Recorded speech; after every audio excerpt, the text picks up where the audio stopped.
Hello students, today we are going to talk about Emperor Akbar's views on justice and toleration.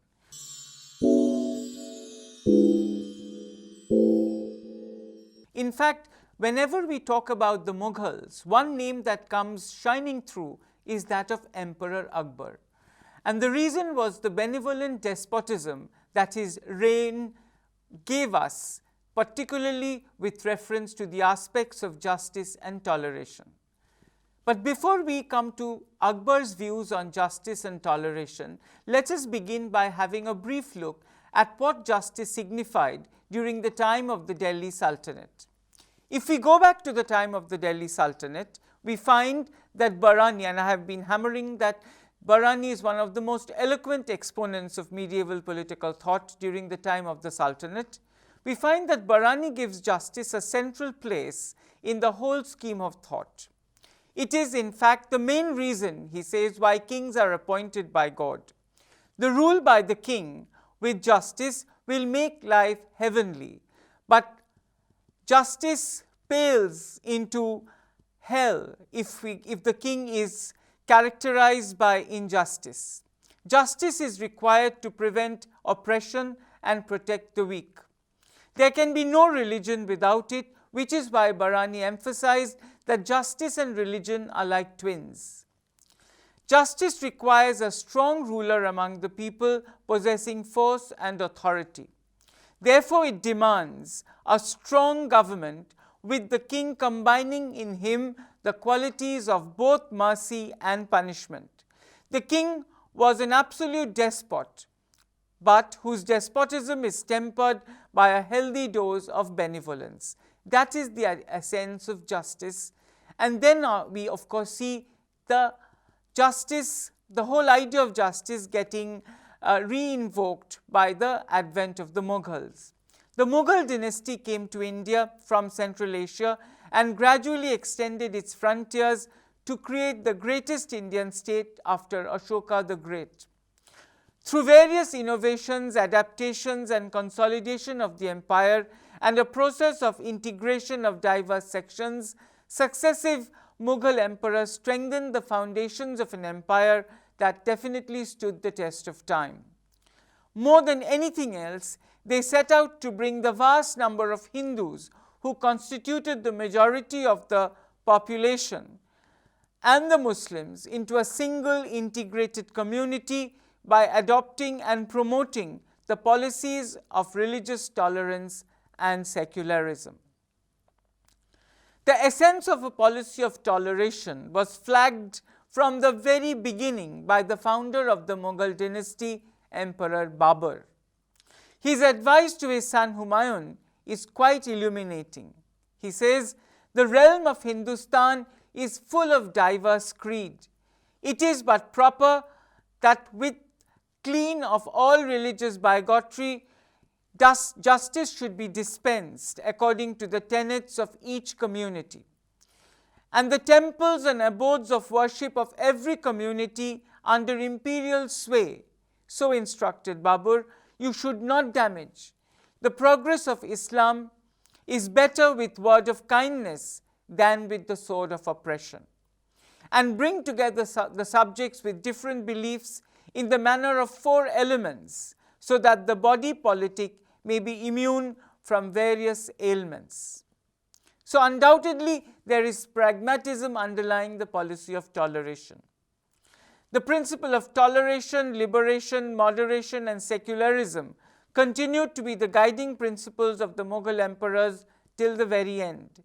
Akbar, with his rare pragmatism and broad-mindedness, realized that effective rule over Hindustan could only be ensured through a policy of cooperation and understanding with the Hindu princes and the masses who constituted the majority of the subjects. In spearheading such a policy of toleration, he was fortunate to come in proximity with Abul Fazl, who was his friend, philosopher and guide, and in fact one of the 9 gems of Akbar's court. Fazl, in his much renowned works Aini Akbari and Akbarnama, reflected, articulated and stimulated the emperor's rational thinking in respect of various political and social issues concerning the empire. So what were the main issues before the Mughals? The basic question was how to deal with the vast majority of Hindu subjects without any unnecessary violence or coercion. By the time Akbar came to the helm of affairs, the need of the Mughal dynasty coincided with the broader religious and philosophical developments of the times. The ground had already been paved by the emergence and the spreading influence of Sufism. Deriving inspiration from the great Sufi philosopher Ibn Arabi, Fazl developed the theory that through a combination of dialectical reason and spiritual exercise, it is possible for one to attain directly and independently understanding and knowledge of the divine. And Akbar is someone who is depicted by Fazl as an embodiment of the perfect man. He identified Akbar as Mard-e-Kamil, or the perfect man. The masses, already predisposed to such an idea through yogic and Sufi thoughts, readily took to this projection on part of Fazl. This transformed the intellectual and the social milieu of the empire and helped engender the solidarity and social cohesion that the emperor desired for consolidating and reinforcing the strength of the empire. Of course, an important role was played by Akbar's Mazhar-Nama. His Mazhar-Nama has been seen as an attempt to control the power of the ulema. You know that the ulema had a dominating presence during the time of the Delhi Sultanate. It is known from Fazl that Akbar made it a point to establish the overriding authority of the Badshah over all other elements of the state. Akbar thus liberated kingship from the clutches of the ulema when in 1579 he issued the Mazhar, which was a decree signed by all leading ulema authorizing the king to interpret religion. The implication of the Infallibility Decree issued by Akbar was immense. In his zeal and endeavor to make the empire strong and his imperial sway more effective, the Infallible Decree was issued by Akbar. Officially called Mazhar, this decree stated that should in future an official question arise regarding which the opinion of the highly qualified religious jurists differ, and His Majesty in his penetrating influence and clear wisdom be inclined to adopt for the benefit of the people and for the betterment of the administration of the country any of the conflicting opinions which exists on that point, he should issue an order to that effect. We do hereby agree that such a decree shall be binding on us and on the whole community. So undoubtedly the Infallibility Decree established the sovereignty of the emperor in no uncertain terms. This made the Mughal king all-powerful and deprived the ulema of the authority as the custodian of religious affairs. The king was no longer bound to follow the Shariat. Instead, the ulema could now come under his control and could make them issue fatwas according to his wishes. Even Aurangzeb, who was a religious man, asked them to issue such fatwas, which allowed him to fulfill his schemes and plans. Thus, the ulema became subservient to the king, a reversal of the situation in the time of the Delhi Sultanate. With the endorsement of many senior ulemas who signed the decree, Akbar assumed the position of the supreme religious authority of the Muslim community, who can legislate as well as adjudicate over religious matters. However, Akbar was not satisfied with this and lost interest in the position of the king of Islam. The king is ultimately looked upon as an agent of God. Abul Fazl impressed on Akbar the idea of king as an agent of God who worked on behalf of the king, of God himself. Sovereignty was a divine light which gradually overwhelmed and eclipsed the traditional concept of the king as the shadow of God. In order to realize the noble objectives of true kingship, it was necessary to combine both religious and secular authority in the same sovereign. So long as these two powers were kept separate, Fazl states there was strife and confusion among the children of Noah, thereby referring to mankind. So the emperor under Akbar gradually emerges as the spiritual guide of the nation. Under Akbar, the spiritual and temporal powers were sought to be combined. Whenever from lucky circumstances the time arrives that a nation learns to understand how to be a worshipper of truth, the people will naturally look up to their king on account of the high position which he occupies and accept him as their spiritual leader and mentor as well. About Akbar, Fazl goes on to add, now this is the case with the monarch of our time. He now is the spiritual guide of the nation and sees in the performance of his duty the means of pleasing God. Obviously, this kind of understanding of kingship had positive implications. The ideas of liberalism and tolerance, which were positive implications of this idea of kingship, are further brought out in the preface of Abul Fazl's works. In his wisdom, the king will understand the spirit of the age and shape his conduct accordingly. He will not be fit for the royal dignity if he does regard all conditions of humanity and sects of religion with the single eye of favor. Fazl in fact stressed that the emperor should not be mother to some sects of the society and a stepmother to others. So the emperor under no circumstances must discriminate.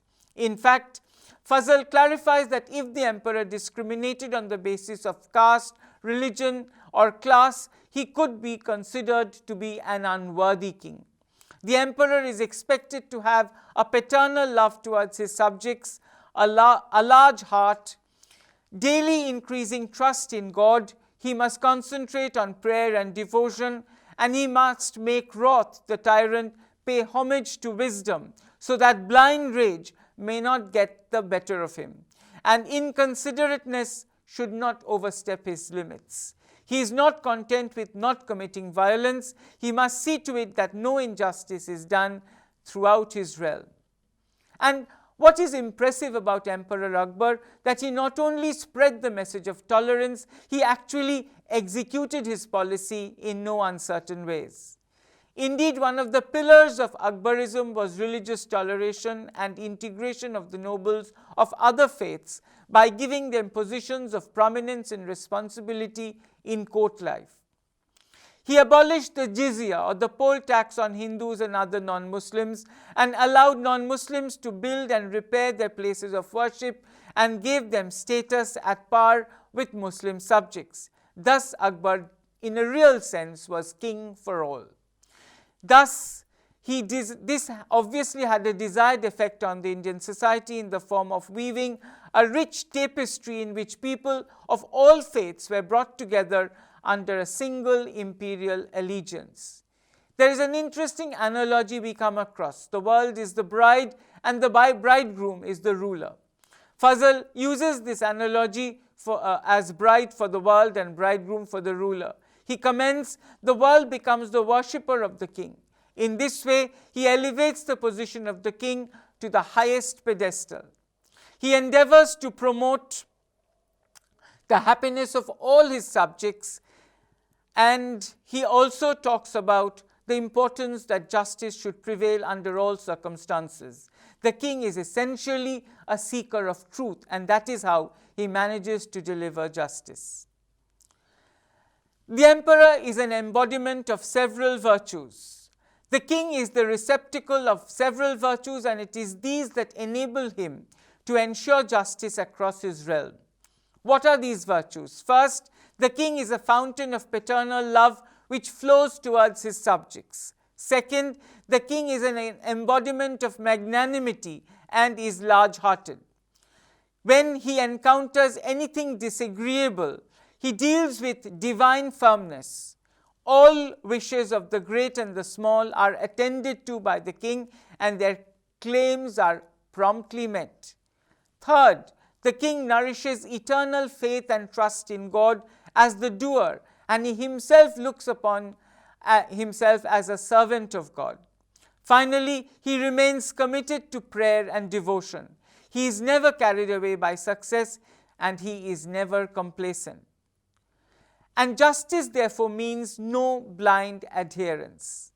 Justice demands no blind adherence to the laws of the Islam or the Shariat. This flexibility, in fact, is what animates the entire concept of justice as propagated by Fazl. It follows from this that the ideal king is a truly enlightened man, comparable in some ways to Plato's philosopher kings who take charge of society by the qualities of enlightenment and wisdom that they possess. Abul Fazl followed the footsteps of Al-Farabi, but unlike him, he did not commit himself to the happiness of only the Sunni Muslims, but included all people regardless of their sect or religious affiliations. And justice, as I have been harping, demands flexibility.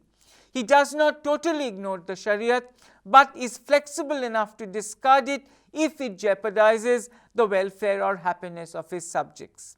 This kind of an orientation was not only radical but perhaps revolutionary for Akbar's times. The application of the laws of Islam to all, including the Hindus, in criminal cases showed that the state was still supposed to be rooted in Islam. Don't forget that Mughal India was still a theocracy. But perhaps Akbar felt that invidiousness could be completely eliminated only by a total break with the traditions of orthodox Islam. So orthodoxy is unwelcome, flexibility is embraced. And we find a clear reflection of this flexible stance in Akbar's promulgation of Din Ilahi as the new religion of the day. He went far ahead to experiment with Din Ilahi. He tried to elicit unqualified faith and unconditional loyalty to the throne in the form of Din Ilahi. Under it, Akbar would be the absolute sovereign in all religious and temporal matters, and all would accept this innovation. Theoretically, there was nothing absurd in this. For an empire ruled by one head, so declared Akbar, it was a bad thing to have the members divided among themselves and at variance with each other. We are therefore to bring them all into one, but in such a fashion that they should be one and all, with the great advantage of not losing what is worthy in any particular religion, while gaining what is better in another. In that way, honor would be rendered to God, peace would be given to the people, and security would be provided to the empire. Of course, there were other motivations behind Din Ilahi. Let us take a look at those. The political and religious motives were here clearly mixed, but in such a way that sovereignty could be justly and effectively exercised over a realm as vast as that of Mughal India. Hindustan, don't forget, has an extremely diversified population, and establishing integrity in this kind of a situation was not easy. Thus, Akbar succeeded in establishing a liberal, even though not a secular state. But Akbar did not and could not go very far. Nonetheless, the unity of the church and the state in a workable way helped in popular integration and the consolidation of the polity, where the sovereign emperor could effectively commit himself to the welfare of the people. And we come across, therefore, the concept of a just king. Abul Fazl eulogizes the concept of a just king, Hakim-i-Adil. Akbar believed that justice was a fundamental element of kingship, the soul of kingship, something which animated kingship, implying thereby that justice should be upheld at all costs and no deviation from it ought to be welcomed. That is why the Mughal emperor was always looked upon as the fountainhead of justice, something that reinforced the credibility of the Mughal emperor in the eyes of the people. In fact, Akbar's was the highest court of appeal and the ultimate resort in all cases of litigation. Bernier informs that there were lawyers in those days and cases were disposed speedily. There are references to the punishment of even government officials on the basis of complaints by ordinary subjects. That is why the Mughal emperor always stood for fairness. Except for the Shariat, there was no positive statutory laws, and hence the personal decision of the emperor reigned supreme. Abul Fazl regarded the emperor as light, and therefore the judgment of the emperor was binding on all cases. It is not that we do not come across legal sophistication in Mughal India. Legal sophistication was not altogether absent. The Adil was there, and he was supposed to be an expert in traditional and customary laws. There was the Qazi, who was concerned with the laws laid down in the Quran. There were other jurists who were all well versed in the fatwas or precedents. Punishments under Muslim law were generally divided into 4 categories: had, which included stoning and whipping; tazir, which involved punishment and reforming the criminal; qisas meant retaliation and could be either damage or fine; and tashhir, which meant public degradation. However, the system of justice changed in Mughal India to suit the needs of the non-Muslims, and therefore precedent and tradition in both judgment and punishment were a crucial part of the entire system of justice. There was also justice in the provinces. A considerable amount of information is available about the working of the Department of Justice in the provinces under the Mughals. There was a network of courts throughout the empire, from the Pargana level all the way up to the imperial court. At the Sarkar level, there were broadly 3 kinds of courts: the Qazis, the Amils, and the Kotwalis. The Kotwalis took care of petty cases involving law and order in the towns, while the Amils were in charge of cases concerning revenue. The Qazi's court was, of course, the main organ of the judiciary and had a staff consisting, among others, of a daroga, mir adil, mufti, pandit, and vakil ishara. The last was apparently responsible for giving legal advice free of cost to the poor. All 3 were both original and appellate courts. The classification of subjects is also interesting, the one that is offered by Fazl. He classified subjects of the emperor into 5 heads. First, there were the commendable men who did only what was proper and necessary. Second, there were men with good intentions who were themselves of good conduct, but were not so reliable in advising what conduct was right for other people. Third, there were those who were neither good nor evil, but who could be encouraged to do good. Fourth, there were inconsiderate men who were themselves evil, but did not harm others. They should be subjected to good counseling and severe rebuke. And finally, there were, of course, the vicious ones whose evil could spread like contagion. And that is why they should be isolated from the rest. But if that did not work, they should be banished from their houses or even punished severely. Thus, justice was more corrective and not retributive. Of course, there were shortcomings of the Mughal judicial system. The emperor was the highest court of appeal and sometimes was the court of first instance as well.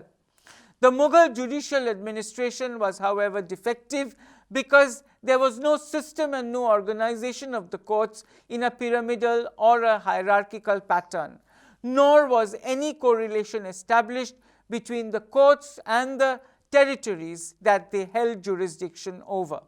The smaller towns and the villages had no qazis of their own. The villagers and the rural folk in those days had no institutionalized facility for civil litigation at governmental courts of first instance at their doors. Hence, people had to resolve their disputes locally by taking recourse to one of 3 methods. 1, appeal to the caste courts or the panchayat courts. 2, the arbitration of an impartial umpire.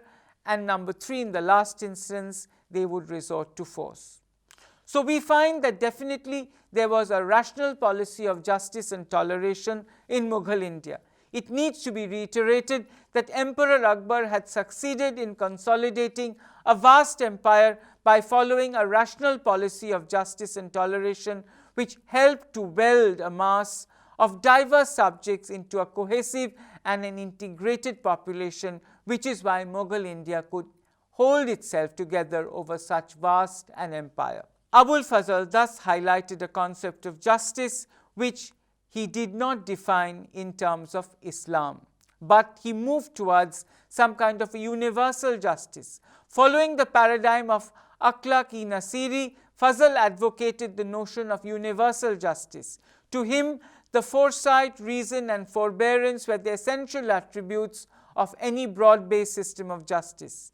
Imbued with these qualities, the emperor could never fall victim to narrow personal considerations, nor would he discriminate between friends and strangers in matters of justice. And that is why he affirmed that an emperor who did not uphold the gospel of universal peace and did not regard all sects in the same way and in the same light, he would not be worthy of the exalted dignity of kingship. That is basically the kind of justice and toleration that underlined Akbar's Mughal India.